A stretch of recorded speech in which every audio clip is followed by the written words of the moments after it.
right, ladies and gentlemen, we have another exciting Game Zone match here for you today. A heated debate between two titans, two very amazing individuals that know their stuff in the realm of the video games. Right down here at the bottom, over here we've got the Titan named Tarrin. Neel. Tarrin, how you feeling today? I'm doing great. A little bit nervous. This is my first time actually debating on the channel. I've been on here talking before, but ready to show up and see what I can do. All right, excellent, excellent. And of course, we have no stranger to many debating things and other battles. That would be Jacob Papa West. Papa West, how you doing tonight? I'm doing good. Tarrin, I'm sorry that you have to debut against me. I don't know what you did to anger Matt to make him set this up, but whatever it is, you need to have a rough, stern talking with as soon as we're done with this. Well, hopefully he has a rough, stern talking with you tonight. That's what we really want. All right, and I can't do this by myself. Over here, off to my this direction would be the comic book lad, Grant Gregory, the alliteration, the man, the myth, the legend. How are you, sir? Doing really good. Really excited for this one. I know Tarrin's really into being scared and screams, and he's definitely going to have that with going up against Papa West. And just remember, Papa West, this is his first time. Be gentle. But no, it should be a good match. If only, if only. And then off to this direction would be our main man, Kev. Kevin, how are you doing today? I am doing good. This is my first time judging this type of matches here. I'm super excited, and Papa West, I know he says go easy on him. Dude, don't go too easy on it. I want this be a good match. Ooh, he wants to see blood. I have the game paused right now. I want to go back to playing it, so I don't. I don't want to play with him too much. So. Wow. All right, now here we go. Standard debates here. We've got 4 big questions and then a speed round question if we so need this. Our breakdown will be your 90-second opener, each one, and then your 5-minute actual debate round, and then the 60 seconds closing statements. Of course, we do have the timeout. Should it get too heated and there's too much blood and we got to spank somebody, we'll call the timeout so that we have spanking in a metaphoric sense. That's the original After Dark. Oh man, I was excited. That's the original After Dark. The original After Dark. There was plenty of that on there. Now, we'll jump into that with if we need to use that. You also have your minute extension on your 60 seconds closing statement. Should you call that or want that, just let us know before you do it. All right, without further ado, question number 1. Our first question. What is the most overrated summon in the Final Fantasy franchise? All right, and since we've got the rookie and a little more experienced guy, let's say we have the rookie go first. Okay, Tarrin, your 90 seconds begins as soon as you start talking. Okay, so I believe that Shiva is the most overrated summon in the Final Fantasy franchise. I simply think that because, first of all, she doesn't really have a backstory, and despite of being in almost every main name franchise, every main series or title in the Final Fantasy series, she doesn't have a backstory. We don't really know much about her. Obviously, she takes form in a blue frost elemental, but I don't see it being worth it. It costs 30 MP and she only deals moderate ice elemental damage to enemies. Yes, it is all enemies, but it's not a lot of damage. For a summon you would think it would do a lot more damage. It's just she's very moderately toned as well, I would say. Whenever you're looking at someone like, a god or someone like you're going to summon, you're looking for someone that has a little bit of ferocity, and her Melodyne tone, I would say, kind of just takes that away from it for me. I don't know. I mean, I guess that's really all I had. I know it didn't even get close to 90 seconds, but that's just kind of the start off with it. Time. Oh, right there. You actually hit right there. Really close to it. All right. Kevin, give us a 5 countdown of visual if you could. Yeah, just for them. All right. We got Tarrin's opener. Let's hear from Big Papa.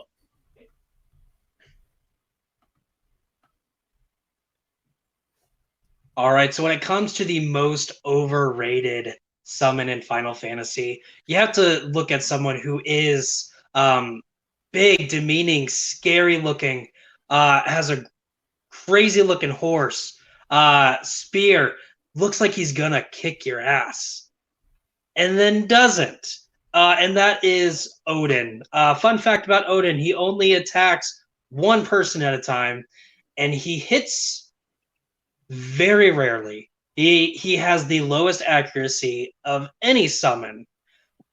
And so when you're wanting a big, hard hitter, and you summon Odin, who looks like that big, hard hitter, and only goes for one person, which a lot of times is the weakest enemy because it randomly targets an enemy that you're going up against, and it misses, it's so infuriating.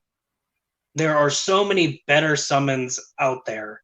There are so many better knight summons out there as opposed to Odin. And that's why Odin is overrated. All right, and it sounds like he's going to concede the rest of his time.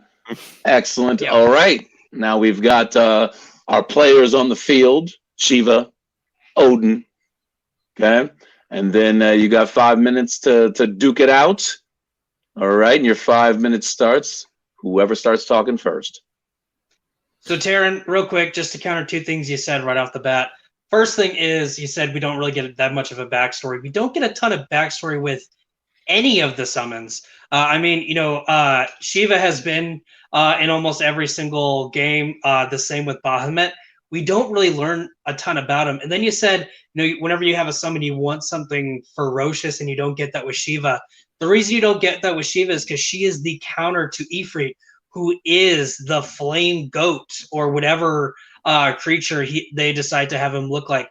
He is the ferocity, and she is the 100% counter of him. And so they are the two side by side. And that's why she's not ferocious as opposed to Ifrit. I understand that, but I feel like I would rather choose, Ifrit, I want that ferocity. And to counter something you said with Odin, you said that you want somebody who, whenever they look like they're going to come in and kick someone's ass and really come in and be ferocious, you want that. And you said with Odin, you don't get that. But with Odin, you have a 50% chance to slay any given foe whenever he's summoned. I mean, that's a coin flip. That's pretty good odds when it comes to RNG in an RPG video game. Obviously, it doesn't work against bosses, but I mean, whenever you have a 50% chance to slay any other given foe, I think that does, show his ferocity. And yeah, it is only one person that he's going to be targeting, but I mean, if you're going up against high level enemies and you got a 50% chance to, slay him with one hit, I think that's well worth it. But, I mean, when's the last time that you've played a game and it says you have a 50% chance of succeeding in this? You do it 2 times, you succeed in one of those. Anytime you have a 50-50 shot, in all actuality, if you do it like 10 times, you're maybe going to get 2 or 3 hits out of it. 50% sounds great, but it's not great. And that's exactly what you get with Odin. Again, you're wanting to get past a big scary boss real quick. It doesn't work. Yet he's supposed to be the best summon as Screen Rant, Watch Mojo. A lot of these companies, they have their list. They have Odin 3rd or 4th on these lists because he's the best. He's the Norse god of all gods, the Allfather. but you go and play the games and you do not get that with him. I feel like, yes, Odin is talked about a lot. So I can see where you're coming from, but at the same time, it is a coin flip. And with video games, yeah, RNG is a little weird, right? But whenever it's programmed to be 50-50, a computer doesn't really sway from those odds, it's going to flip the coin every time. But whenever you flip a coin in real life, you're not going to get heads exactly 50% of the time or tails exactly 50% of the time, but you still have that 50% chance. And I think that 50% chance of defeating one high level enemy with one shot, counteracts Shiva's moderate damage to all enemies. It's just moderate damage. It's not going to kill a high level enemy. It's not going to be worth it when you're at high level. It's moderate damage with summons. It's a lot more damage than what you would normally attack. Plus, it attacks everyone. So if you're getting swarmed by 10 to 20 creatures at once, you can summon Shiva, do quick work with them. If you have some attacks that attack everyone, you can really take them out a lot quicker than you could just going boom, one at a time, which is what you get with Odin. I would so much rather take, moderate, again, it's a lot better damage than what you normally do to everyone 100% of the time than a coin flip. Because again, 50% of the time doesn't mean 5 times out of 10. You said you flip a coin in real life, you're not going to get heads 5 of the 10 times. That's exactly how coin flips work. Mm-hmm. It's 50%, but it's not actually 50%. Exactly. So would you agree then that you could get it more than 50% of the time? You could, but again, if you are going up against a group of 10 to 20 enemies and I can hit one person, I'm still have to worry about the 9 to 19 characters. And that's your time, gentlemen. Wow. All right. Getting real heated there at the end. Okay. We've heard some arguments. Now let's hear our closings. Okay. Your final 60 seconds here to make a case. Who is the most overrated? And since we started with Tarrin, we'll end with Tarrin. Yes? Yep. Yes. Okay. So Tarrin, your last 60 as soon as you start talking. I go first. Oh man, that's what I meant. Jacob. Yeah. So again, with Odin, you sometimes hit the enemy, you sometimes don't. If you have 2 high-level enemies in front of you and you somehow get Odin to hit one of them, you still have to worry about the other. With Shiva, she's going to get both of them for you. Get them down to at least 3/4 health. It's a lot better than you can do on your own, which is exactly what a summon's supposed to do. And also, Shiva's in every single game. She's a beloved person. Odin, in actual story, he dies in Final Fantasy VIII. The reason I was saying he's not the best knight summon, Gilgamesh is so much better. Gilgamesh kills him in Final Fantasy VIII. So how can the most powerful summon, the number 3, 4, whatever you want on your list, how can he be the best if a lowly other knight who's not on anyone's list except for What Culture, thank you, Jules, for having him at number 10, how is someone that big, bad, powerful supposed to die to someone small like Gilgamesh? Because he's overrated. All right. Coming right in at time, right there. All right, Tarrin. Let's hear yours. As soon as you start, your time will start. So, as we said before, yes, Shiva can be useful if you're getting swarmed with tons of enemies. However, if you're going against, whenever I'm looking at a summon, I'm not looking at the only in this scenario, this summon is good. I'm looking at someone who can help me whenever I'm in these high level scenarios where I need help. Odin is that type of person that can do that. If you're high summoning Odin, like in Final Fantasy III, it can instantly KO all enemies. Odin has a 50% chance to instantly slay your enemies. yes, that 50% chance can go either way. However, I like the odds of that. When you're flipping a coin, say heads is yes, tails is no, you can get yes more than no. It's a possibility. I do understand the arguments, but I still have to say Odin is 100% better than Shiva. All right, and coming right in there at time. Okay, interesting battle we got here. I'm gonna throw it to our timekeeper, Kevin. What say you? Who gets your point? This is a tricky one. I have little knowledge of Final Fantasy, sadly, for myself.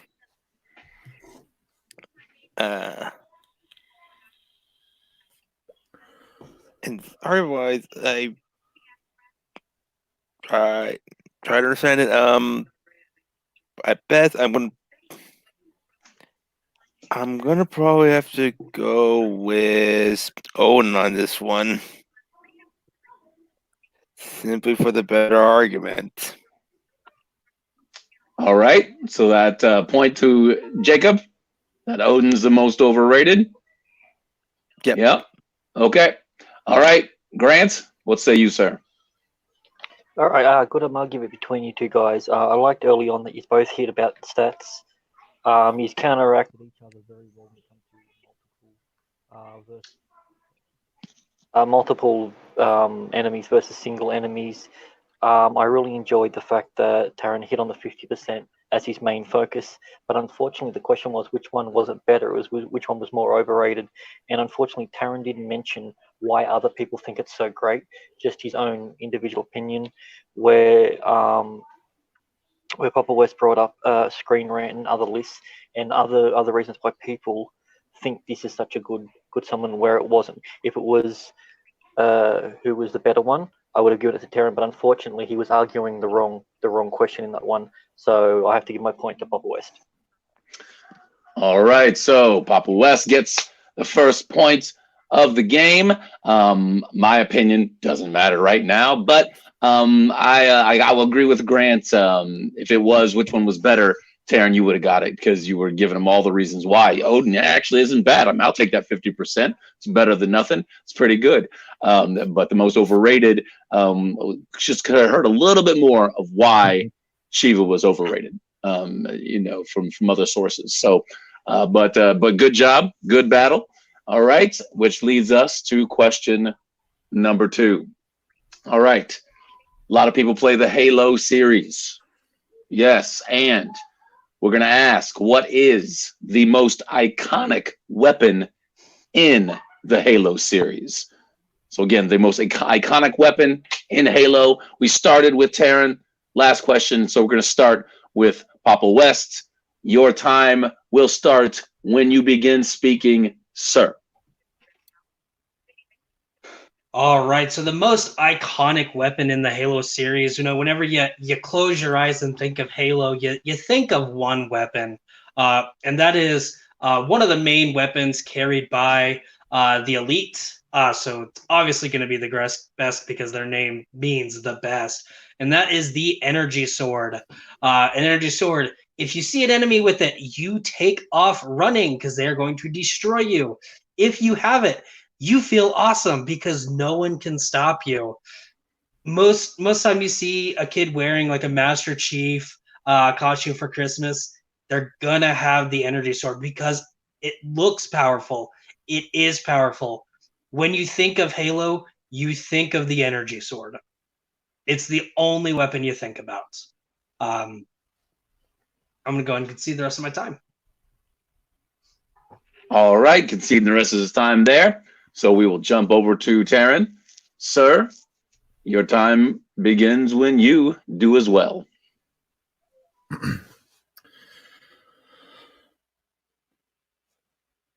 When I think of the most iconic weapon in the Halo series, I have to say it's the Needler. Not only is it its badass looks, but I have to go with its use as well. It's a Type 33 guided munitions launcher. It's a great weapon, and where, you know, it is asked as the most iconic weapon, I feel like iconography mostly comes from looks as well. And I feel like the Needler really hits on all those bases. And I will go ahead and concede the rest of my time. All right, time conceded right there. So we've got the Needler versus the Energy Sword. All right, now don't be pulling these out while we have these 5 minutes here. Just use your words, sir. All right, 5 minutes as soon as somebody begins speaking.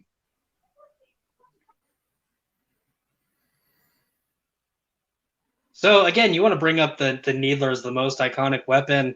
You know, when you think of the characters who use the Needler, the only enemy that like starts off with the Needler is the Grunt, and it's not the first weapon that they start off with. So I love how you're bringing in the worst enemy, a weapon that they use as the most iconic. There's nothing scary about the Needler because plain and simple, the Grunts carry him. There's nothing scary about the Grunts. I'd rather have so many more Covenant weapons. I'd rather have so many more human weapons than the Needler. The fact that you think that's the most iconic, that's silly, Tarrin. I mean, yes, it's carried by the Grunts, but I mean, when you look at how it looks, when you look at how it handles, when you look at how easy it is to use, I feel like more people are apt to have the Needler in their inventory rather than the Energy Sword. As you said, the Energy Sword is a higher level weapon. It is more coveted, I will say. It is a more coveted weapon, but the question is, what is the most iconic, you know? And more people are going to see the Needler as well because they're more for those lower level enemies. They're more from those, you know, people who are casual players of Halo, probably might not have even been to the parts of the game to be able to see the Energy Sword, much less. So in that case, you're also saying that the plasma pistol, also carried by the Grunts, because it's one of the first weapons you come across, is the most iconic. Again, no. No, I never said anything about the plasma pistol. The plasma pistol is just a normal, ordinary pistol. The Needler, not only is it seen by more people and easier to access, but it also has that iconic look. You know, it has that look and that feel of this is a weapon from Halo. You know, whenever I look at the Energy Sword, I think of like Destiny. You know, that looks like a sword you can get on Destiny. That looks like any ordinary sword, you know, from any ordinary sci-fi game. Whenever I look at the Needler, I'm like, that is a Halo weapon. It's an ordinary sword. It's literally a handle with two beams, too. So it's a two-prong going out, and it also covers the hand. That's something we've never seen before. And if you want to say, oh, hey, that might be a Destiny game, it's because Destiny ripped it off of Halo. Halo came first. Literally, when you see that sword, it's so iconic. You can see an enemy coming with it a mile away, and you are scared to death because it's a one-hit kill. You know that person's going to destroy you if they get close to you. So you're doing everything in your power for them not to. With the Needler, again, you're not scared of it. It's a little tiny grunt coming at you. I can kick a grunt and be perfectly fine. The look of the Energy Sword, it is iconic. People see that, they know that's Halo. I 100% agree with you that the Energy Sword is a better weapon. However, it's not necessarily the most iconic, in my opinion. I mean, just from the looks of it, from the feel of it, plus the Energy Sword, it's a melee weapon. You know, I feel like the targeted distance that you can use with the Needler, you know, brings its ability and usability up. But this isn't necessarily about the use of the weapon. It's about the iconography. And I feel like when you look at the Needler, you can definitely say, hey, that's from Halo. That's where I saw that weapon. But when you look at the Energy Sword, even if Destiny ripped it from Halo, I mean, you can look at it and say that's a sci-fi sword. You don't say that's a Halo sword. But again, if there's any gamer that sees it, they know that that's the energy sword from Halo. Yes, it's a sci-fi sword, but it has its own look. It has that cool white color. You know that's a Halo sword. No other swords have that look. Can you name one other game that you might have seen a weapon that looks similar to the Needler in? I cannot off the top of my head. That just proves people don't think the Needler's cool enough to rip off of Halo like they do the energy sword. What's the coolest thing about Star Wars? The lightsabers, of course, but that's so what you're saying is the energy sword was ripped from Star Wars. No, I'm saying it's a lightsaber. All right, pretty much. time. Woo! You always getting heated at the end, throwing barbs, but at least not throwing swords. All right. Good 5 minutes there, gentlemen. Okay, some compelling arguments. And now you got 60 seconds to close your case, as it were. So, since Papa West started, the first 60 seconds goes to you, Tarrin. All right, and your time begins when you do. Yes, I agree. The Needler is not the best weapon in Halo. It is not the strongest weapon in Halo, but I do feel like it is the most iconic. When you look at the Needler, you know that is a gun from Halo. When you look at the energy sword, maybe it was ripped off from Destiny. Maybe it was. I don't know. However, or maybe Destiny ripped it off from Halo, I should say. I don't know. However, when you look at the energy sword, you can say that's an ordinary sci-fi sword. When you look at the Needler, you know that that's a Halo weapon. As Papa West brought up earlier, what is the coolest thing about Star Wars? Yes, I agree it's the lightsabers, but the energy sword is not a lightsaber. And with that argument, you can even say if Destiny ripped the energy sword off from Halo, then Halo ripped the energy sword off of Star Wars. All right, then that's your time. Okay. All right, Mr. West, when you're ready to begin, sir. I'll go ahead and use my extra minute on this one.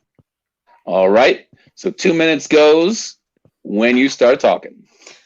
All right. So what I was trying to say, the coolest thing about Star Wars, a film franchise filled with weapons that shoot long distance. The most iconic thing of Star Wars is the lightsaber. And that's exactly what you have with Halo. You know, you're not going to get long distance out of the energy sword. You're going to get stealth. You're going to get that one-shot melee kill. And that's what makes it so cool. That's what makes the look of it so iconic. Because again, it's not a lightsaber. It's not a sci-fi sword. It's two prongs, something we've never seen before. When you think of Halo, you think of the energy sword. Very first game. Fun fact, you actually couldn't play with the energy sword. Enemies had it, but you couldn't. As soon as you killed the enemy, the energy sword just sat there, and you couldn't do anything with it. Halo 2, when they were making it, fans were like, we want the energy sword. We want to play with it. We want to use it, because that's how much the fans love that weapon. When Halo 3 was coming out, people were like, no, you've let us dual-wield weapons. Let us dual-wield the swords. Because how amazing would that be, holding two energy swords going at your enemies? When you have the energy sword, you feel awesome. When you have the Needler, you said people know that's a gun. Fun fact, when I first held the Needler, I literally thought that it was a melee weapon with the spikes in the back. I didn't know what it was. Again, you know, iconic. It's not even the most iconic weapon used by the characters who mainly use it. The grunts mainly use it. But when you think of a grunt, you think of a grunt holding a plasma pistol. Sometimes elites have it. When you think of an elite, you think of the plasma rifle. When you think of Covenant weapons, when you think of shooting Covenant weapons, because of course when you think of Covenant weapons, the first thing that comes to mind is the energy sword. When you think of their long distance, you think of the plasma rifle, the Covenant rifle. You don't think of the Needler. That's your time. That's your time, Papa West. All right. Interesting. I'd hate to be the one to start this, so I won't be. For the judging, I'm going to start it with Mr. Grant. Mr. Grant, you heard these arguments. What say you, sir? All right, so very good arguments early on.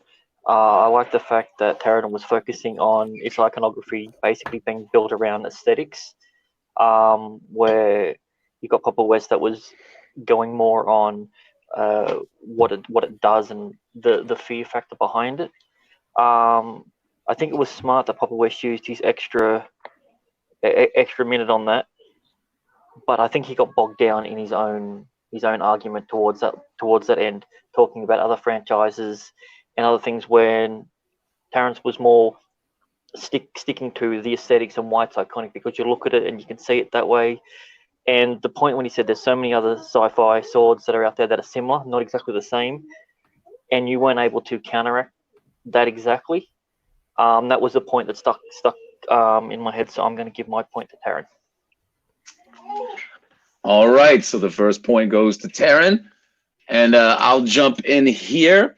And good arguments for both. And Papa West made a darn good argument for if I were to have, which one would I want? I'm going to want that sword. But talking about what is specific to Halo, Tarrin did a really good job of sticking to it.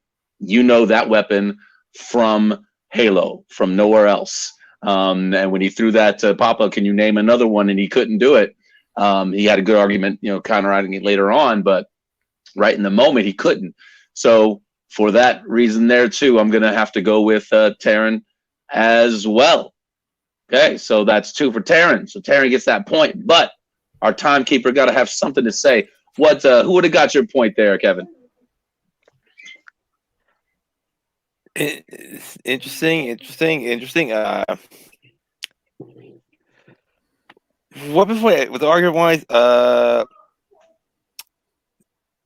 you went too much on. I think aesthetic wise, with the comparisons of between sword wise between this Star Wars.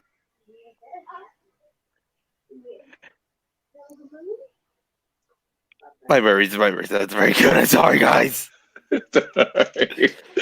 No worries. I will say one thing. This actually breaks my heart because this is now the 3rd time the energy sword has been used in a debate, and it's lost all 3 of them. It's lost all 3 on it on the argument. Trust me, if it was the one that I wanted to own, that's what it was. But I thought it was Papa West to lose, and I thought he had it in the bag. But Tarrin just he swayed me on an argument that I didn't think of. So. Yeah, I think you hit it there, Greg, or Grant. That I think Jacob just got too bogged down with the argument. Stupid. Name another video game franchise that has a neither-like weapon.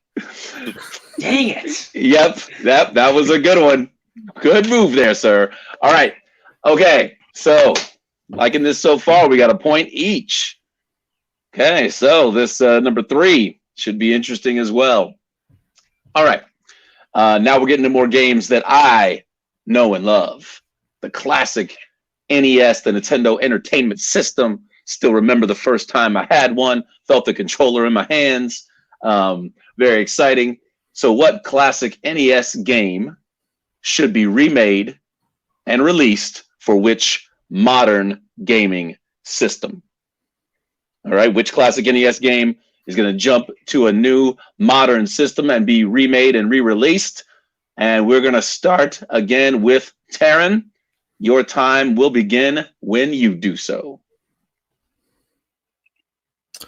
I wholeheartedly and strongly believe that the 1995 classic Clock Tower, released for the NES, should be remade and re-released on modern consoles. It's point-and-click survival horror aesthetic.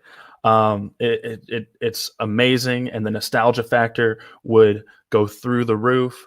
The touch controls on the PlayStation 4 controller would lend itself very nicely to that point-and-click adventure, even if it was on a console. You could re-release it on PC as well, mouse and keyboard, point-and-click, perfect for stuff like that. The graphics could really be updated to really bring forward that horror aesthetic.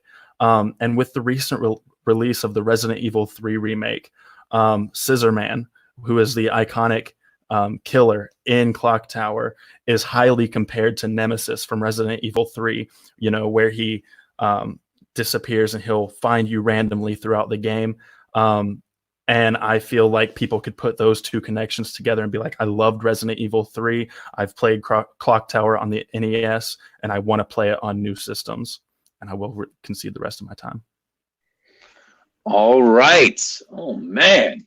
Climbing up to a Clock Tower, but not trying to save it like Marty was. Woo. But new system, right? Remake that thing.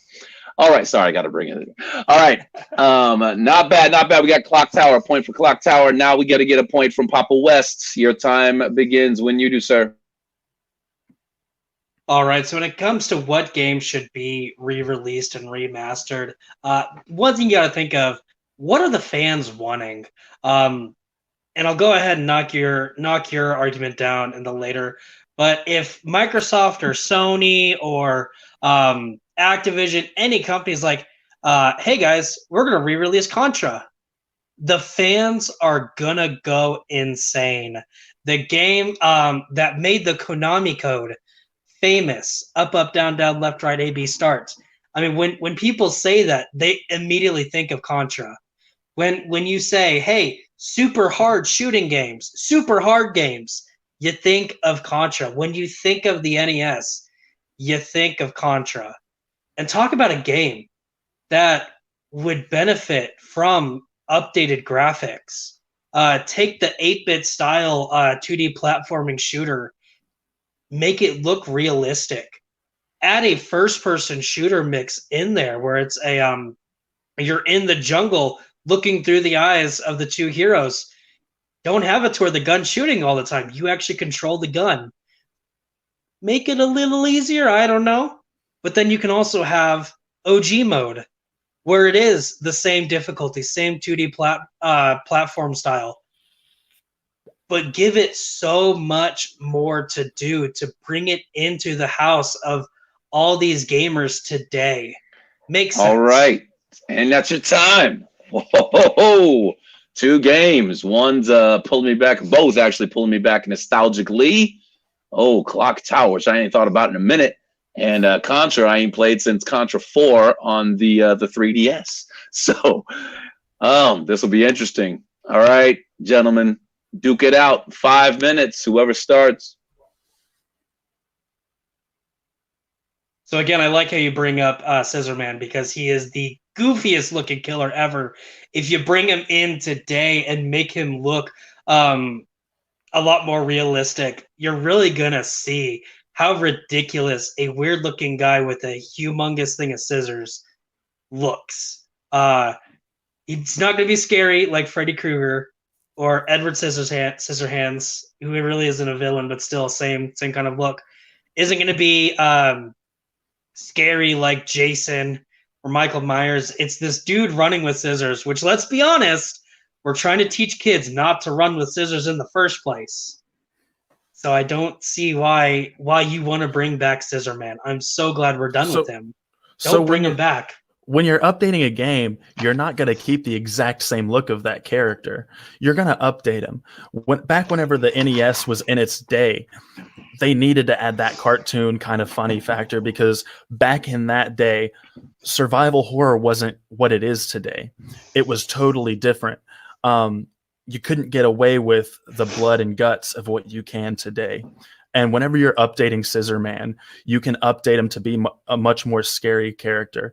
If you've played the Spyro remastered trilogy, they updated Nasty Nork to look more into what kids would be attuned to today. And I feel like if they were to update Clock Tower, they would do the same with Scissorman to update it into a more modern feel to actually make it that survival horror game. The jump scares in Clock Tower still to this day are great.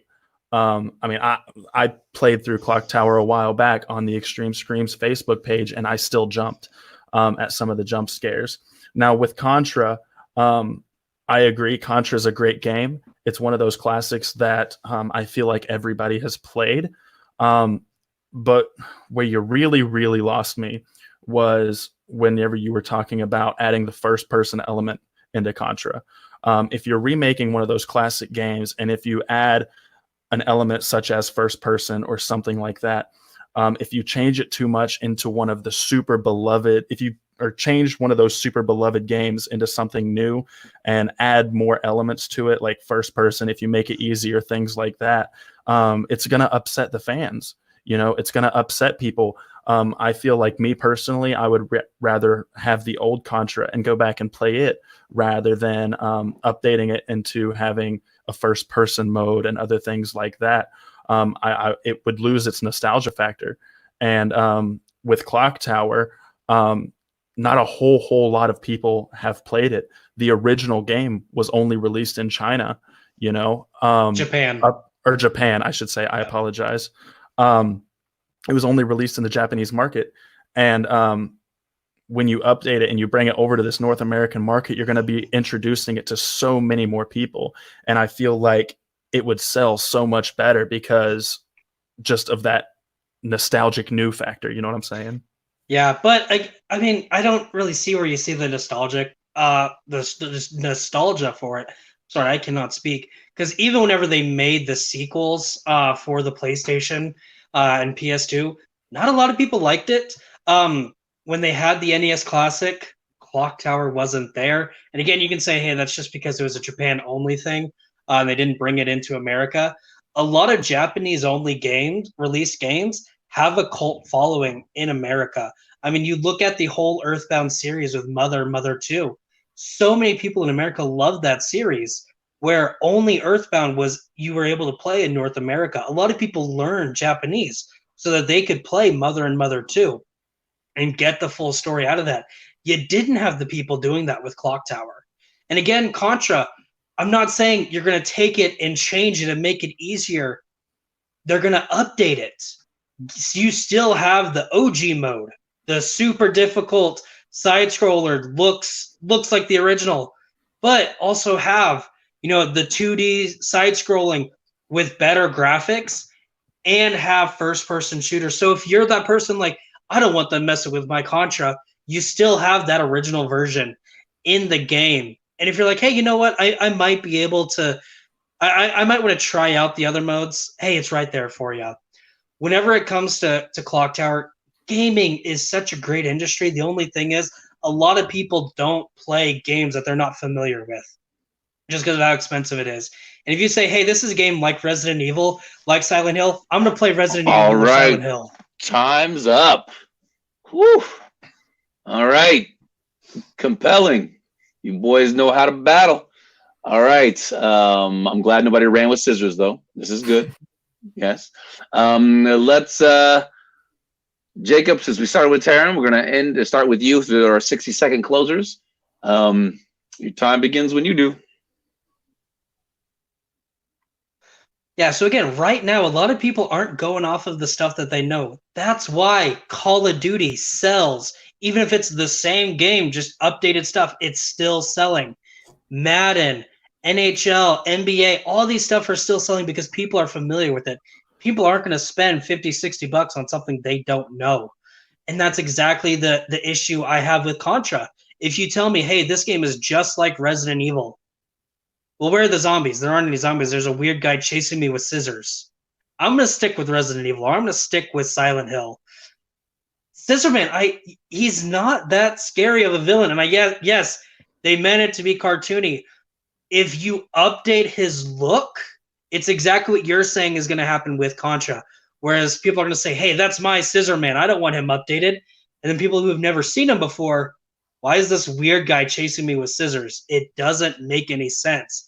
Whereas Contra, let's make it beautiful. Let's bring it to everyone. All right. Time. Okay. Tarrin, when you're ready, sir. I am going to use my extra minute for this one as well. All right. So we've got our 2 minutes here for Tarrin when he begins. Survival horror. Survival horror is a genre that is starting to make a huge comeback in the market. Look at the Resident Evil 3 remake. The sales, even during quarantine, were outstanding. You can look at Scissor Man, just like Nemesis from Resident Evil 3. You know, you can people can look at that and they can kind of get that familiarity, even if you haven't played Clock Tower before. The multiple endings in Clock Tower adds so much to replayability. With what Papa West was talking about with Contra, if you update it and you give that first-person shooter aesthetic or the other aesthetics, you make it easier, things like that, that might appeal to some people. And then, yes, you can have that second old original Contra in the game. But if you're going to have that in the game, why would I spend 50 or 60 bucks on that game when I can just replay that same game if you're just going to keep it the old Contra?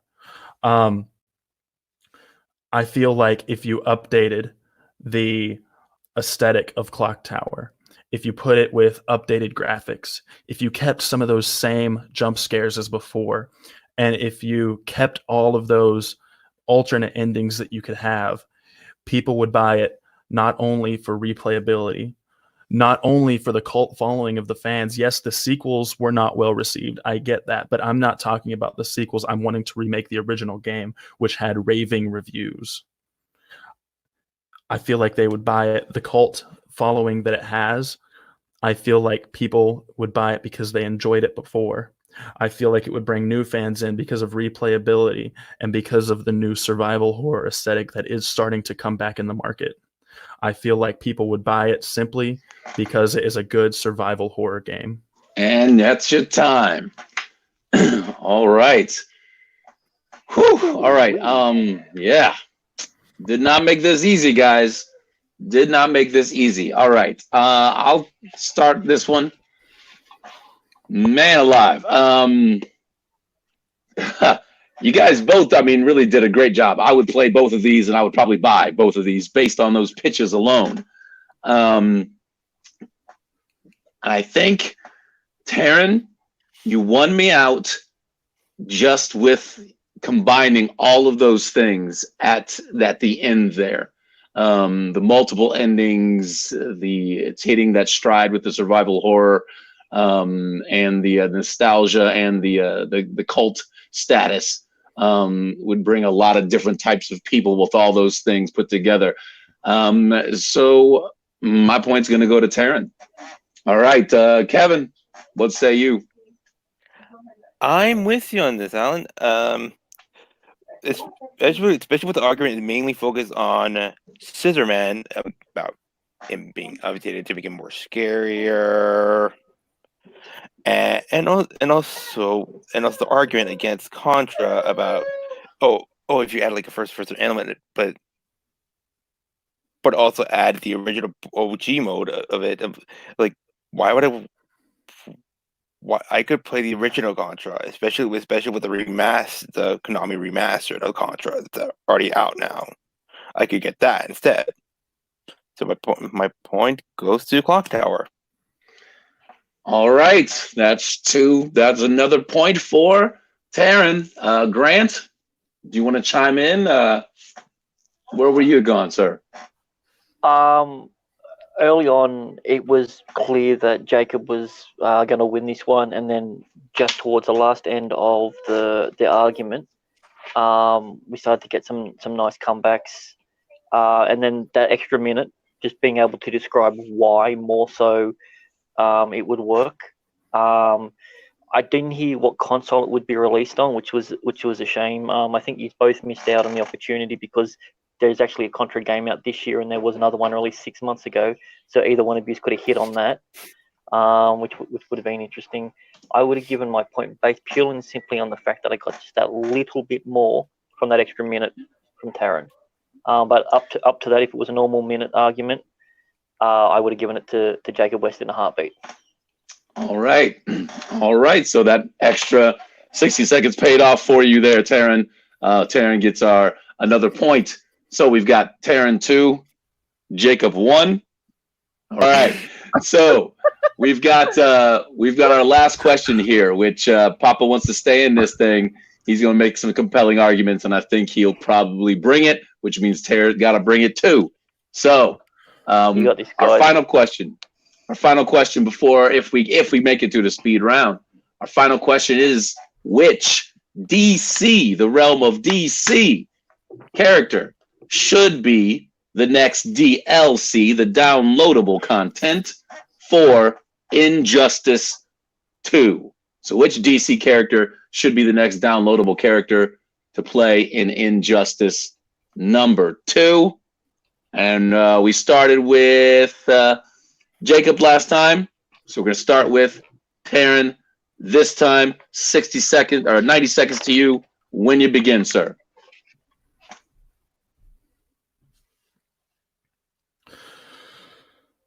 The next downloadable content character in Injustice 2, I strongly believe should be Larfleeze. Larfleeze, he is an oddball character in DC's, character list. But with the inclusion of Red Lantern, he complements Green Lantern, and with the inclusion of Yellow Lantern, I really believe there is a place in the Injustice 2 lineup for Larfleeze, who is the Orange Lantern. There's definitely a case to be made there. Agent Orange, he is a little different, than your standard lanterns. He in that he always has his power battery. He always has that with him, and that could be well used in the Injustice 2 gameplay settings. While other lanterns, they're limited by how much their light how much charge their ring has. Larfleeze always has that battery to be able to release that orange light without any discrimination. And I really think that would add a huge threat and a unique spin on the standard ring wearing characters that are already in the game. All right, so we've got our favorite greedy guy, Larfleeze, thrown into the mix, perhaps here. All right, Jacob. Excuse me, Jacob. Let's go ahead and get your pick when you're ready. All right, so with the next DLC character, you have to go with something that we haven't seen before in DC. Something that diehard DC characters are going to know immediately who you say this character. I know who that is. The kind of not super involved DC characters, but they know Batman, Superman, all like the famous people. They're going to know who this character is. And then even people who okay, I've seen maybe a couple TV shows. I don't follow DC that much. You're going to want someone who they know who that is. And I'm sorry, but that's not Larfleeze. That is Beast Boy, who should be the next DLC character. One great thing, he's going to bring in a lot of stuff we've never seen before. We've never seen in Injustice your fighter turn into a gorilla or a tiger and start destroying you as an animal. We haven't seen that yet. But you know what? If we bring in Beast Boy, we can see that. We've never seen in the middle of a fight, the fighter is transforming into the animal. He starts getting the bear claws, bare feet, starts turning into something else while you're still fighting. That's something we've never seen before in Injustice. You can see that with Beast Boy. And he's going to be super fun, at the very beginning, just talking back because he is that goofy teenage kid.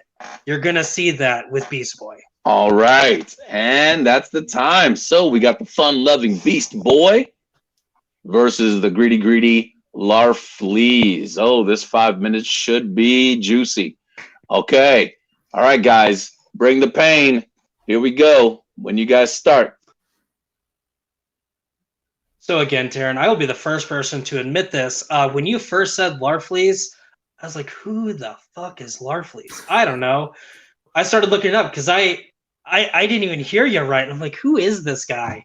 Thankfully, I was able to find out. And the only thing that I've gotten out of it so far, he's another lantern. We've already seen lanterns in Injustice and Injustice 2. I'm tired of. That's the biggest thing with Super Smash Bros. All these Fire Emblem characters, all these Echo Fighters. I don't want to see the same thing. I want to see something new. And you can go, well, the Orange Lantern has all these different powers, and they don't. Orange Lanterns don't have to worry about running out of power because Larfleeze has a battery. It's still pretty much the same thing. You're still gonna get the lantern aspects that you do with the Green and Red Lantern. Let's bring in something new, which is Beast Boy. See, while I do believe that Beast Boy would lend himself to some good finishers and things like that, you got to go with what other people say as well. According to ScreenRant.com, they have a list of their top 20 characters that they would like to see added in Injustice 2. Larfleeze is number 2 on that list, only being surpassed by Darkseid, who has already been introduced into the universe. Beast Boy does not set on that list at all. So, I mean, according to other people, the things that, I mean, Screen Rant is a very popular website. A lot of people agree with what they say. And I've got to say that I haven't seen any lists out there that have added Beast Boy into the fray of the top characters that they would like to see added into Injustice. While I do feel like Beast Boy would be a good addition, I don't feel like it should be the next addition. Like we said before, like you said, yeah, you didn't know who Larfleeze was when I mentioned him. If I would have said Orange Lantern, then you would have known right off the bat who I was talking about.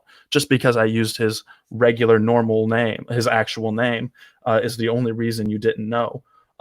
And Larfleeze isn't just another lantern. Larfleeze is so much more than that. As I said before, Larfleeze can he can unleash his orange energy without worrying about losing that, because he always has his battery on him. It could add recharge rates so much faster and so much better. That could be such a good bonus in the game. I feel like Orange Lantern, aka Larfleeze, would be the overpowered lantern in the game. So where did you find this list? Because I distinctly remember before we started recording this, I read off a list from Screen Rant, and I'm pretty sure Kevin and Alan remember this, where I read you off the names of it. It was the 15. This is a different list. This is a different list. Literally, ScreenRant.com/injustice-2-characters-we-1-2-C. So you're telling me that their top 2 characters, Darkseid and Larfleeze, who are not even in the top 15 on the list that we talked about earlier? I mean, I can share my screen. I don't need to. If you want to, you can. Yeah, I mean, it's there right might be here, some... actually. Okay. I got it shared there. ScreenRant.com, Larfleeze, number 2 of 20. Okay. Number 1 is Darkseid. Okay. That's impeccable timing, because again, we brought up a list earlier. Both Darkseid and Larfleeze were not on that list. So okay, that's cute that Screen Rant agrees with you. Again, here's the biggest problem with Larfleeze. Even the diehard fans know who he is, but that's it. If you're announcing, hey, this is the new DLC character, Larfleeze, so many people are gonna be like, who is Larfleeze? You can say, hey, he's on Screen Rant's list. That wasn't on the list that I brought up earlier. Okay, I'll quit bringing that up, but whatever. Still, so you think that a marketing team is so daft that they would not say the Orange Lantern Larfleeze? They would just say Larfleeze. That's not how marketing works. Marketing would say the Orange Lantern because, yeah, the hardcore fans know his name, Larfleeze, and yeah, the lay fans don't necessarily know Larfleeze, but they know the Orange Lantern. The lay fans know Orange Lantern is a person and that he is a thing, and that is how they would announce him. And time. Oh, man. All right, bringing the heat at the end there. All right, guys. Got to share screens and everything on this one. Yes. All right. Woo! Bringing props. All right. Since Tarrin started this one, we're going to throw for our final 60 seconds to wrap Make the case. Big Papa, what you got? So even if the marketing team's like, our new character is the Orange Lantern Larfleeze. Okay, sweet. I've already seen the Green Lantern. I've already seen the Red Lantern. I've already seen the Yellow Lantern. Thank you for giving me something I've already seen. You brought up with the whole power, running out of energy power thing. You don't even see that in the games.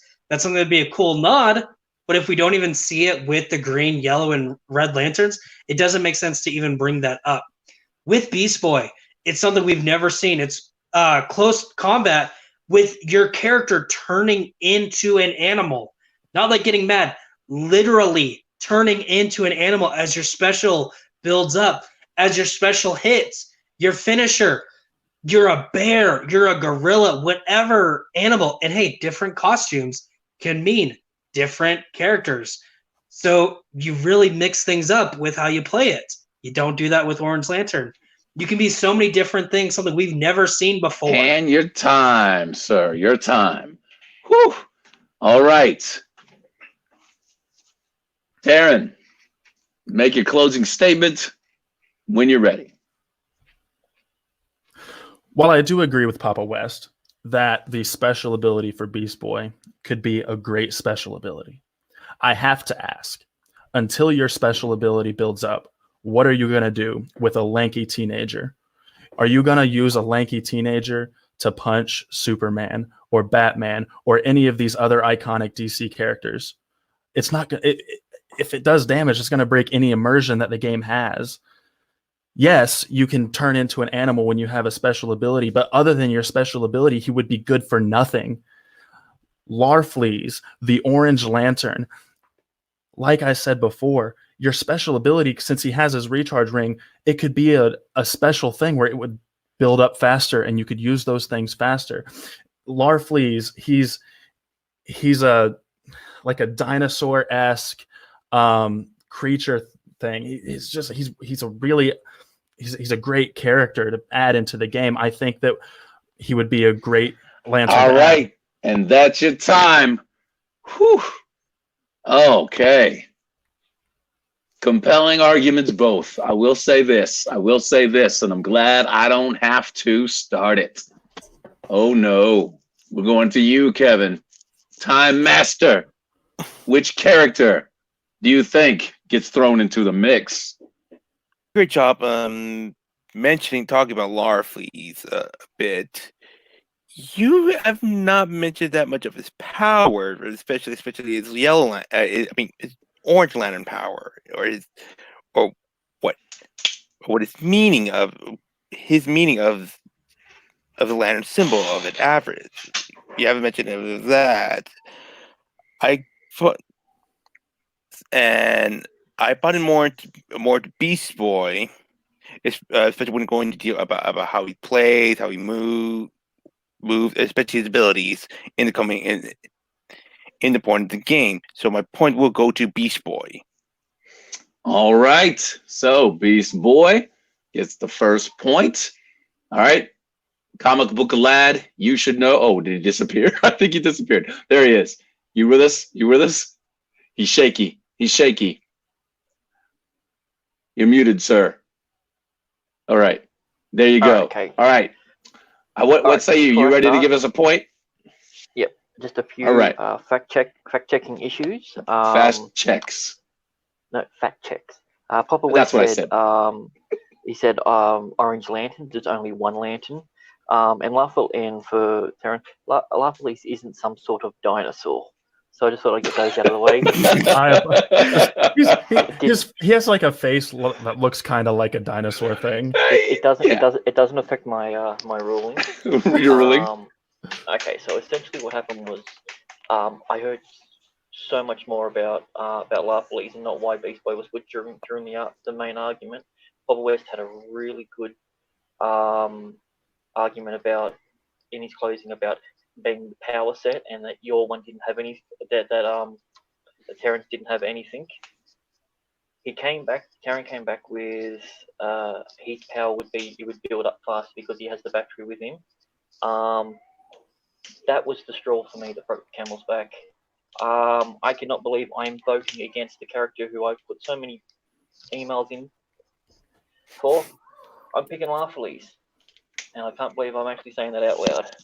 Wow. Wow. And what I can't believe is y'all gonna make me do this tiebreaker. I can't believe that. All right. Good arguments both. Jacob, well played with, saying the exciting aspect of Beast Boy being able to turn into these different animals and really descriptive, his arms, he would become claws first and then you attack. Tarrin really nailed that, though, took care of that, wiped it out when he said, before that special ability power comes up, he's a lanky teenager. And a lanky teenager punching Superman, is it really going to be that impressive?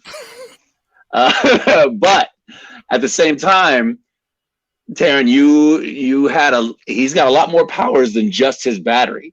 He can summon all of these different things. I think if you would have gone a little bit more with his power set and what he could do, how he could attack, and you touched it there towards the end, you kind of backed yourself into a corner and ran out of time with saying he's a dinosaur-looking thing, so he looks cooler fighting than a lanky teenager.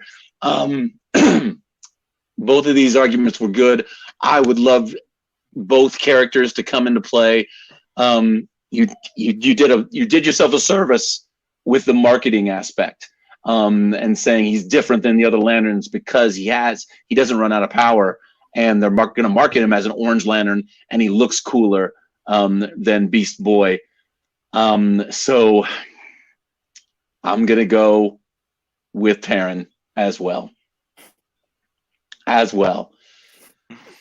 Which means, in an unprecedented upset, your winner, the rookie, Tarrin, Neel. Wow. Impressive. Insane. I was a part in the judging panel, and I want an inquiry to this because on paper this doesn't make any sense. It doesn't make any sense. I mean, I just want to say, though, you say a lanky teen punching Superman's unbelievable. First off, it's a video game. Yeah. But all those characters are just punching Superman normally and doing damage. This is true. It's because he saved that argument for the end, and there was no way to. That was it. He did that with the replayability too. I know. Yep, he did. Smart move. I was on debate team in high school. Well, saving your best for last proved it. So now we'll go to our kind of our interviews here, and we'll start with our rookie. Our rookie, you took out I don't want to say old timer because he's not old by any means. Okay, he is not the ancient one. He's close, but I'm younger than you, Alan. So shut up. Everybody's younger than me. I got to make those jabs when I can. All right, so Tarrin, how you feeling, man? How you feeling? Man, I feel great. I honestly didn't expect it. I mean, you can watch other, the live stream that we did a while back, and I was saying like I didn't have any confidence in myself. I didn't think I was going to win this, but I mean, I was able to. I'm really good at listening whenever people are talking and being able to be quick at refuting those arguments, and I feel like that was where I was able to pull out ahead in this debate. Thank you guys so much. All right, excellent work. All right, Big Papa, how you feeling? I'm okay, I guess. Actually, I will be back in just a second. I need to go grab something. All right, he's going to go grab something. So we'll wait for him to get back here, and he's probably going to bring back a pillow of Beast Boy and cry into it, most likely. That's my theory. Anyway, Kevin, what'd you think of this debate here? It was quite surprising. It was. I did not expect to go really close to the end that way. I kind of expected to go to at least the speed round. I was hoping for that. All right. We'll go if Papa's ready. We'll continue with his. How you feeling, sir? What do you got to show us? Jacob, you're a failure. You're a failure. Go back to the dungeon. Thank you, little Sean. I needed that right now. I'll do better next time. You better. You better. All right, that was quite possibly way better than the Beast Boy pillow idea I had you crying into. That I wish I had one one. now. Maybe you'll have to get one for Christmas here. If Christmas is still on. All right, Grant, what do you think of this whole debate here? It was pretty intense. I didn't think it was going to go the way it went. No offense to Tarrin, but I thought you were being lamb to the slaughter. And I'm looking back at my notes, and everything has just come down to one or two little points that you made right on the death. I know I versed Jacob in a match that was absolutely insane, and I know he's one of the best competitors that we'll ever see in this league. He'll be back. Looking forward to seeing what Tarrin can do in the future, and I'm exhausted just being a judge. So I can imagine how the two competitors feel. Yeah, it's very surprising. So with that, Tarrin, anybody else you looking forward to battling? I'll take on whoever they throw at me. I just like to look at, one go at a time, All right, good. And we know Papa West will take on anybody and yell at them. And I felt particularly good in this case, me being in the judge's seat. And I want to point out that I didn't yell at Papa West when Kevin said time or I said time and he kept talking. I didn't yell at him the way he yells at me quite often. I went on for that long. I didn't keep going. Did he say something? No, he didn't. Blah, blah, blah, blah, blah. I'm still talking. I should have just muted. Just say, yellow time. Touche, sir. Touche. As soon as time was said, I was done. You were done. Yes, I will give it that. I will give you that. All right. Well, this has been a very fun GameZone debate. Both competitors, great job. Good work, Tarrin, for pulling out that win. We'll see both of you all in the future. For the Time Man, Kevin, that's going to be your name now, the Time Man. I hope you like it. And then the comic book lad, Mr. Grant. I am Dr. Spaceman. You're good with that? Cool. I am Dr. Spaceman or the Spaceman, whichever you prefer. Captain Mahalo, guys, for watching. And that's right, on the flat Earth. We going into space. Not really, though. All right. Take care, guys. We'll see you the next round.